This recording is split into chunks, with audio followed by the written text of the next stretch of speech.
이스라엘의 멸망이라는 제목으로 같이 말씀을 나누겠습니다.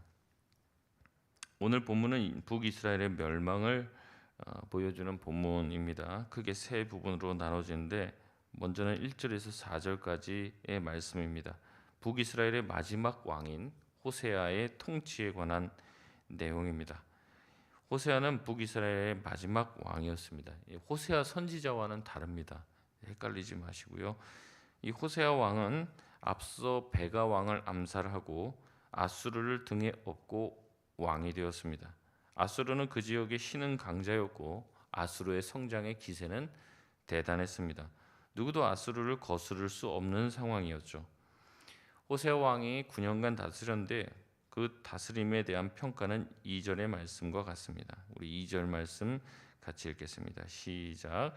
여호와께서 보시기에 악을 행하였으나 다만 그전 이스라엘 여러 왕들과 같이 하지는 아니하였더라. 아멘. 호세아 역시 여호와 보시기에 악을 행한 왕이었습니다. 이로써 이스라엘의 19명의 모든 왕은 전부 다 하나님 앞에서 악을 행했다라고 평가를 받았습니다. 근데 뒤에 약간은 조금 다르죠. 그전 이스라엘 왕과는 같지 않았다. 칭찬입니까? 또 뭐 하나님이 야단을 치시는 겁니까? 칭찬인 듯 칭찬이 아닌 그런 얘기죠. 뭐 이놈이나 저놈이나 도끼인 객긴인데 뭐 비슷비슷한 그런 놈인데 뭐 조금 낫다 이 정도입니다. 조금 낫다. 호세아는 3절에 왕이 되어 아수르의 종이 되어 조공을 드렸다고 하죠. 아수르의 친아수르 정책을 폈기 때문에 아수르의 힘으로 왕이 된 것이요. 그러다가 아수르가 이 앞에 왕이었던 디글라 빌레셋이 죽고 아들인 살만 에셀이 왕이 되며 정권이 교체가 되는 그 시기에 4절에 애굽왕 소에게 사신을 보내어 아수르에게 바치던 조공을 끊는 일이 생깁니다.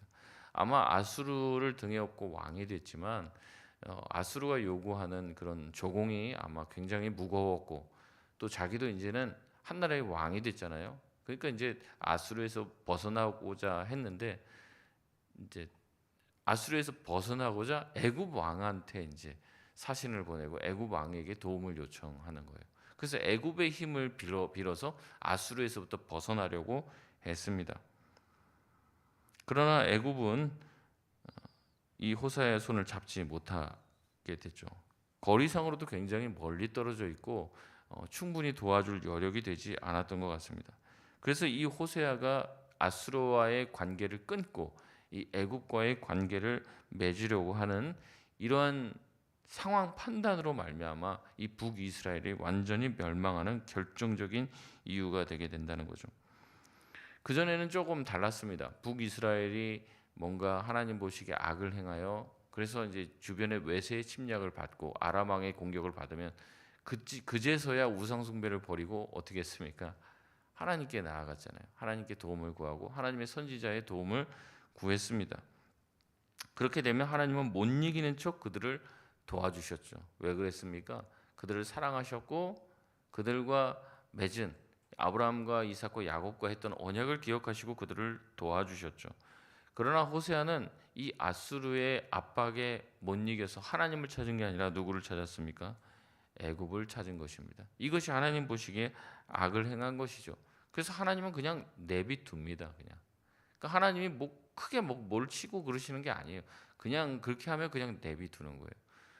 하나님이 어떻게 보면 우리 삶에서 제일 우리를 크게 치신다라고 할 수 있는 게 뭐냐면 누구를 뭘 보내서 어떻게 하는 게 아니라 그냥 우리가 우리 마음껏 살게 그냥 내버려 둡니다. 그럼 스스로 멸망하는 거예요. 스스로. 자기가 다 펼쳐놓은 그 일 때문에 스스로 망하게 되는 것이죠. 아수르의 살만 에셀은 이 호세아가 배신하자 즉시 잡아 옥에 가둡니다. 혹시라도 이 북이스라엘이 애굽과 손을 잡고 자신을 칠 수 있기 때문에 즉시 이 북이스라엘을 공격하죠. 이렇게 빠르게 공격하자 애굽은 아무 도움도 주지 못합니다. 5절에서 6절 두 번째 부분인데요. 이 부분은 이스라엘의 멸망이 어떠했는지 보여줍니다. 호세아를 사로잡은 아수르 왕 살만에셀은 북이스라엘 온 국토를 짓밟고 돌아다닙니다. 완전히 쑥대밭을 만들어 버려요. 그리고 북이스라엘의 수도인 이 사마리아를 정복하되 포위해서 3년간 공격합니다. 아마 이제 필사에 저항을 했던 것 같아요. 3년 정도 저항하면 누가 올까요? 누가 올 것을 기대했을까요? 애굽에서 도와줄 것이라고 생각했던 거죠. 근데 지금 애굽은 어떤 상황인지는 모르지만 전혀 이스라엘을 도와줄 여력이 되지 않는 것 같아요. 버티면 애굽이 도와줄 것이라 믿었는지 모릅니다. 그런데 이런 상황에서도 하나님을 찾지는 않습니다. 이 정도 코너에 몰렸으면은 애굽도 우리에게 도움이 안 되는구나. 그럼 그동안 자신들의 조상들이 섬겼던 하나님께 나아가야 되는데 안 나가요. 끝까지. 하나님께 그 도움을 구하지도 않습니다. 결국에 어떻게 됩니까? 사마리아가 정복이 되죠. 6절에 호세아 통치 9년이 끝나고 아수르가 사마리아 땅을 정복하며 북이스라엘은 완전히 멸망당하게 됩니다. 북이스라엘 사람들을 아수르 땅으로 끌고 가요. 그래서 아수르의 곳곳 지역에 다 흩어버립니다. 아수르의 정책 자체가 민족 동화 정책이었어요. 그들의 언어를 없애버리고 그리고 혼혈을 만들어버린 거죠. 서로 피를 섞게 합니다. 그리고 내일 본문에 나오겠지만 이 아수르 사람들을 강제로 이스라엘 땅으로 이전시킵니다.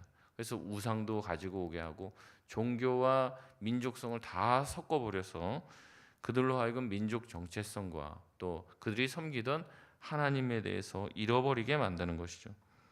결과적으로 호세아는 정치적인 판단도 그렇고 외교적 군사적 판단도 제대로 내리지 못하는 왕이었습니다. 그런데 가장 결정적인 이유는 무엇이에요? 신앙도 없었다는 거예요. 그러니까 이게 완전 사면초가입니다. 인간적인 어떤 능력도 없어요. 게다가 하나님께 도움을 구할 그런 생각도 하지 못하는 왕이 나라를 통치하니 결국 그 나라가 망할 수밖에 없었던 것입니다. 7절에서 23절까지는 길게 북이스라엘이 왜 망했는지 이 열왕기하 기자가 설명하고 있습니다. 북이스라엘이 왜 망하게 되었을까요? 크게 세 가지인데 첫째는 우상 숭배입니다. 7절에서 12절까지 말씀에 북이스라엘의 우상 숭배의 말씀을 묘사하는 거죠. 7절에 북이스라엘은 자신을 출애굽시켜 주신 하나님께 죄를 범하고 다른 왕을 경외했습니다. 9절에 산당을 세웠고 10절에 목상과 아세라상을 세웠습니다. 11절에 산당에서 분향했으며 온갖 악을 행했다고 말합니다. 12절에 우상을 섬겼는데 이는 여호와께서 하지 말라 하신 것이죠. 10계명의 제1계명, 제2계명을 어긴 것이죠. 하나님은 우상을 섬기는 것을 싫어합니다. 그게 단순히 불상이나 어떤 형상을 말하는 줄 아시는 분들이 계시는데 아니죠. 그게 아닙니다. 우상이 뭡니까? 하나님보다 내가 더 사랑하는 거죠. 하나님보다 내가 더 아끼는 것이 바로 우상이 될 수 있습니다. 그래서 항상 우상은 좋은 거예요. 좋은 것이 우상이 되지 나쁜 게 우상이 되지 않습니다. 우리의 자녀가 우상이 될 수 있습니다. 여러분의 인생의 중심이 어디로 중심으로 돌아갑니까? 애들 중심으로 돌아가고 있어요. 그러면 이제 이 애들이 우상이 되는 거예요. 애들이. 우리 가정도 하나님 중심으로 돌아가야 되는데 그게 아니라 애들한테 다 맞춰 있잖아요. 돈에 맞춰져 있기도 합니다. 명예에 맞춰져 있고 사람들의 인정과 인기, 인맥에 맞춰져 있다면 그게 내가 하나님보다 더 사랑하는 우상이 되는 거죠. 외모를 우상화시키는 사람도 있습니다. 자신의 출신과 학력, 인맥들을 하나님의 자녀라는 그러한 나의 정체성보다 더 우선시하고 있다면 우리가 좋아하고 사랑하는 것 모두가 다 우상이 될 수 있습니다. 팀 켈러 목사님은 인간은 모두가 다 우상을 만드는 공장이다 얘기합니다. 무슨 우리가 불상에게 절하지 않아서 난 우상 숭배 안 해. 거기다 절하면 뭐 우상 숭배고 그게 아니죠. 난 그런 거 안 하기 때문에 괜찮다. 그게 아닙니다. 내 마음에 주님보다 더 사랑하고 더 생각하고 더 좋아하는 것 있다면 내가 그래서 시간만 나면 거기로 달려가고 있다면 그게 바로 우상이 되는 거예요. 목회자도 그렇게 될 수 있죠. 목회 자체도 우상이 될 수 있어요. 목회를 통해서 내가 성공하고 싶고 내가 유명해지고 싶고 그럼 그것 또한 우상이 되는 거예요. 하나님 자체를 구하지 않는 것. 하나님이 가장 싫어하는 것이죠. 특별히 하나님은 자기 백성이 우상을 섬기는 것을 싫어하십니다. 왜냐하면 하나님은 질투하시는 하나님이시기 때문에 그래요. 하나님이 하는 질투는 우리 인간이 하는 질투와는 차원이 다릅니다. 그런 유치한 질투가 아니에요. 하나님이 하시는 질투는 그 근원적인 질투와 분노십니다. 뭐냐면 이런 거예요. 내 자녀가 아버지를 사랑하지 않고 옆에 집 그 아버지를 사랑하는 거랑 똑같은 거예요. 그러니까 그게 근원적인 분노를 일으키게 만든다는 거죠. 하나님이 그 자녀를 다 돌봐주시고 지켜주시고 보호해 주셨는데 다른 데 가서 고맙다고 하고 있는 거예요. 우상을 섬기는 일의 끝은 파멸이고 멸망입니다. 우상은 우리에게 좋은 것을 줄 것인 것처럼 우리를 유혹하지만 우상에게 빠져들면 그 끝은 파멸이고 멸망입니다. 그런 방식으로 사단이 우상을 통해 우리를 유혹하고 있는 것이죠. 주님은 우리가 멸망과 파멸의 길에 들어서길 원치 않으십니다. 그래서 우상을 섬기지 말라 하시는 것이죠. 악한 영에게 미혹되어 멸망의 길을 걷는 우리를 불쌍히 여기시고 거기서 피하라고 얘기하시는 거죠.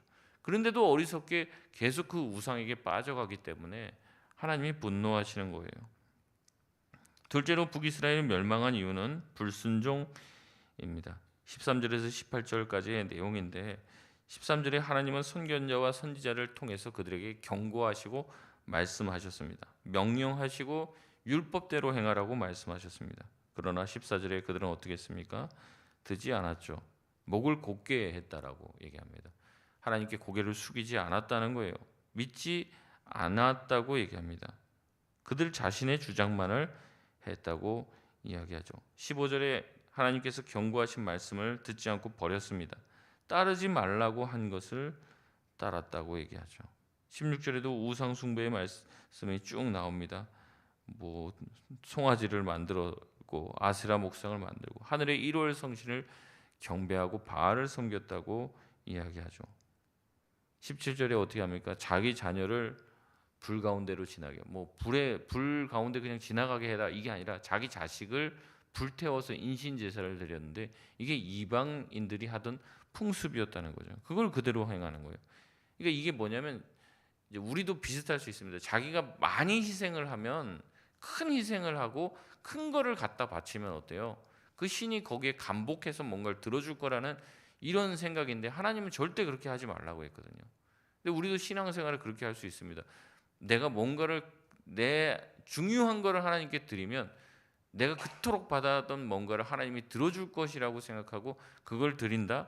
그거는 이 자식을 드리는 것과 똑같은 행위인 거예요. 하나님은 그렇게 하지 말라고 하십니다. 복술과 사술을 행하고 스스로 팔려 여호와 보시기에 악을 행하고 그를 경록해 하였다라고 말하고 있습니다. 결국에 악한 영을 따르고 악한 영의 노예가 된 이스라엘 백성들의 마지막은 멸망인 것이죠. 하나님께서는 그분의 말을 듣지 않는 백성을 쳐서 제거하셨다고 18절에 말씀하고 계십니다. 세 번째, 그들이 말한 이유는 그들이 죄악에서 떠나지 않았기 때문에 그렇습니다. 우리가 죄를 질 수는 있죠. 그러나 하나님은 죄를 지면 반드시 우리에게 말씀하고 계십니다. 그 죄를 떠나라, 그 죄를 회개하라고 경고하시고 말씀하고 그 시간들을 이제 보내는 거죠. 근데 그 얘기가 듣기 싫거나 아니면 그 얘기를 듣고 무시하거나 그 얘기를 듣고 자기도 아는데 죄가 너무 좋아서 그 안에 계속 머물게 됐을 때 그것이 그들의 멸망의 원인이 됩니다. 19절 말씀에 어떻게 됩니까? 유다의 얘기가 나와요. 이제 북이스라엘이 했던 그러한 이제 우상 숭배나 하나님의 말씀을 거역하던 그런 영향이 남유다에까지 영향을 미치게 됩니다. 남유다도 북이스라엘 사람들이 만든 관습대로 행하기 시작했어요. 제가 계속해서 말씀드리죠. 산당을 짓거나 이런 거는 북이스라엘이 했던 건데 남유다도 이 영향을 받는 거예요. 그러니까 주변에 있는 사람들이 다 그렇게 산당을 짓는 게 이제 편의주의라고 말씀드렸죠. 그리고 아주 그들의 방식대로 자기 멋대로 그냥 하나님을 섬기도록 내버려두는 그런 풍조가 다 퍼지게 된 거예요. 굳이 뭐 예루살렘 가서 예배드릴 필요가 있냐? 하나님 어디나 다 살아계시는데 뭐 산당에서 예배드려도 되지 뭐 그런 식으로 했다는 거죠. 그리고 자기들의 방식, 하나님이 지시하지 않는 제단을 쌓고 거기다 그냥 예배드리고, 제단도 하나님이 명령하신 게 있어요. 토단과 그다음에 이제 쪼개지 않은 그런 이제 손대지 않는 돌들로만 제단을 쌓아야 돼요. 근데 지 멋대로 제단 쌓고 거기다 드리고 드렸다 나 오늘 뭐 이러는 거예요. 우리도 그럴 수 있죠. 그냥 와서 뭐 오늘 예배 드렸고 주일 성수했다. 자기가 그냥 스스로 만족하는 거예요. 자기 방식대로. 그러니까 이러한 풍습이 이 남유다까지 퍼지게 돼서 남유다에도 곳곳에 산당이 생기게 됐습니다. 굳이 예루살렘에 가서 예배드리지 않는다는 거죠. 솔로몬의 우상 숭배로 인해서 하나님은 왕국을 찢었다고 얘기하십니다. 그런데도 불구하고 북이스라엘의 초대 왕이었던 여로보암은, 이 솔로몬이 우상 숭배를 해서 그렇게 됐다면 자기는 우상 숭배하면 안 되잖아요. 근데 더 큰 우상 숭배의 문화를 만들어낸 게 이 북이스라엘의 초대 왕 여로보암이었습니다. 그리고 이 우상 숭배를 통해서 특별히 이 여로보암은 어떻게 했습니까? 온 백성을 몰아갔다고 얘기합니다. 온 백성을 몰아가서 하나님 앞에서 떠나게 만들었다. 21절에 여로보암이 이스라엘을 몰아서 여호와를 떠나고 큰 죄를 범하게 했다는 거죠. 자기만 지옥 가면 되는데 어떻게 해요? 남도 지옥 가게 만드는 거예요. 자기만 천국 안 가면 되는데 남도 천국문 앞에 딱 막아서 다른 길로 가게 만드는 것이죠. 한번 편하고 자기식으로 드려진 제사에 빠진 이 백성들은 쉽게 여기서 빠져나오지 못합니다. 그 편의주의, 편하잖아요. 자기식대로 해도 된다라고 얘기하니까 얼마나 자유롭습니까? 그러니까 자기 마음대로 방종하며 사는 것이죠. 결국 하나님께서는 선지자를 통해서 말씀하셨던 대로 이스라엘 백성에게 가나안 땅에 더 이상 살 자격이 없다고 말씀하십니다. 그리고 그들을 가나안 땅에서 쫓아내시고 아수르에 잡혀가 오늘까지 흩어져 살게 됐다고 열왕기하 기자는 우리에게 말하고 있습니다. 오늘 말씀을 통해서 무엇을 우리가 깨닫게 됩니까? 북이스라엘은요, 항상 선택의 기로에 놓여 있어요. 아수르를 선택할 것인가, 애굽을 선택해야 할 것인가. 어디를 선택해야 됩니까? 아수르도 아니고 애굽도 아니고 하나님이시잖아요. 이방의 우상들 사이에서 또 고민합니까? 바알을 섬길까, 그모스를 섬길까, 뭐 해달별을 섬길까, 뭘 섬길까, 하나님도 섬길까, 뭐 어떻게. 그들은 하나님을 섬겼어야 됩니다. 그러나 계속해서 잘못된 선택을 하게 되는 거죠. 다른 강대국을 쫓아갑니다. 바알을 섬겼다가 잘 안 되면 아세라를 섬기고, 아세라 섬겼다 잘 안 되면 그모스 섬기고, 신을 아싸리 그냥 여러 개를 갖다 놓고 여러 개를 다 섬겨버리고 뭐 이래요. 하나님의 선지자가 수차례 찾아가서 그들에게 말하고 구원을 베풀어줘도 그때뿐입니다. 기회를 주고 기회를 주시던 하나님도 더 이상 참지 않고 그들의 죄에 대해서 심판해야 될 상황이 되었죠. 우리도 마찬가지입니다. 하나님은 대부분의 우리의 죄를 참으시고 인내하시고 그냥 간과하십니다. 하지만 끝까지는 아니라고 말씀드렸습니다. 어느 날 심판의 날이 온다는 거죠. 어느 날 징계의 날이 온다는 겁니다. 근데 이 징계랑 이제 우리가 죄를 지어서 하나님이 이제 심판하는 거랑 좀 차이가 있다고 했죠. 하나님이 우리를 징계하시는 거는 아버지가 자녀에게 회초리를 대는 거지, 재판장이 법대로 해서 뭐 징역 몇 년 내리고 이거랑은 다르다고 얘기했습니다. 히브리서 12장에 보면 12장 8절에 이렇게 말합니다. 징계는 다 받는 것이오늘 너에게 없으면 사생자요 친아들이 아니니라.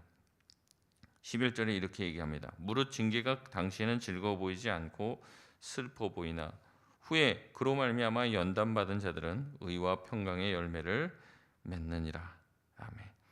결국 북이스라엘은 이렇게 역사 속으로 사라지게 됩니다. 그들의 자손들은 나중에 그냥 흩어져서 끝나는 게 아니죠. 나중에 하나님께서 그들에게 예수 그리스도를 보내주셔서 그리스도께서 사마리아 땅을 가시죠. 그리고 거기 있는 사람들에게 복음을 듣게 하십니다. 사도행전의 빌립을 통하여 큰 부흥을 경험하게 되고 성령의 충만의 은혜를 받게 하여 다시 아브라함의 자녀가 되게 하시는 거죠. 다 끝났다고 생각하지만 그 징계의 과정이 끝난 후에는 하나님께서 그들을 다시 한번 자신의 자녀로 삼아 주신다는 거죠.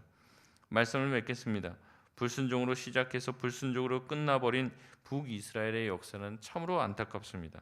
그러나 여기에 그들 스스로가 자초했음을 우리가 보게 되는 거죠. 그럼에도 불구하고 하나님은 그들을 다시 한번 회복시키십니다. 다시 일으키시고 아브라함과 했던 언약을 반드시 지켜내십니다. 그러나 그런 징계의 시간들은요, 그들이 겪지 않았어도 될 시간들이에요.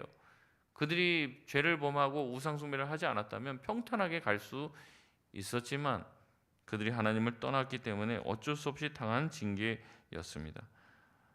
우리는 이것을 반면교사 삼아야 합니다. 먼저는 우리가 하나님의 말씀에 순종해야 할 줄 믿습니다. 주님께서 우리에게 하시는 말씀은 우리를 억압하려고 하시는 말씀이 아니라 우리 잘 되라고 하시는 말씀이죠. 지금 불순종의 길에 혹시 있다면, 또 그 징계 가운데 있다면, 그럼에도 불구하고 우리를 다시 세우시고 회복시켜 주시는 그리스도의 은혜가 있다는 것을 기억하며 오늘도 그리스도의 손을 붙잡고 힘있게 살아가는 저와 여러분 되시기를 바랍니다.